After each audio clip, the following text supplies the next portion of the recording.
यानंतर कांदा उत्पादकांसाठी एक महत्त्वाची बातमी आहे। नाफेडच्या बहुतांश शिफारसींना केंद्र सरकारनं मंजुरी दिलेली आहे। कांद्याचा आकार निकष 45-65 मिलीमीटरवरून 35-70 मिमी पर्यंत शिथिल करण्यात आलाय। ग्रेड URS नावाची नवीन कांदा श्रेणी लागू करण्यात आलेली आहे।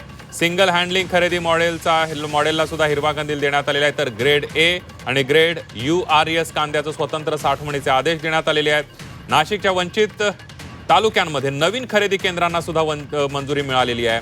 30 जून पर्यंत खरेदी लक्ष्य पूर्ण करण्याचे निर्देश देण्यात आले आहेत। 72% पेक्षा कमी रिकव्हरी नॉर्मचा प्रस्ताव सुद्धा फेटाळण्यात आलेला आहे। थेट जाऊयात, आपले प्रतिनिधी योगेश खरे आपल्या सोबत आहेत। योगेश, नाशिकच्या शेतकऱ्यांसाठी, कांदा उत्पादक शेतकऱ्यांसाठी महत्वाची बातमी आहे, ज्यामध्ये नाफेडची खरेदी ही नेहमीच गेल्या 5 वर्षांमध्ये वादग्रस्त राहिलेली आहे। त्या जाचक अटींमुळे या जाचक अटींना पहिल्यांदा शिथिलता देण्यात आलेली आहे। ती शेतकऱ्यांच्या भल्यासाठी, शेतकऱ्यांचा कांदा खरेदी व्हावा यासाठी, आणि विशेष म्हणजे नाशिकच्या जिल्हाधिकाऱ्यांनी जे प्रस्ताव या ठिकाणी पाठवले होते ते संपूर्ण मंजूर झाले आहेत, ज्यामध्ये सातत्यानं मोठा कांदा घेणं किंवा कांद्याच्या दर्जाबाबत चांगल्या क्वालिटीचा कांदा जो होता तो खरेदी केला जात होता।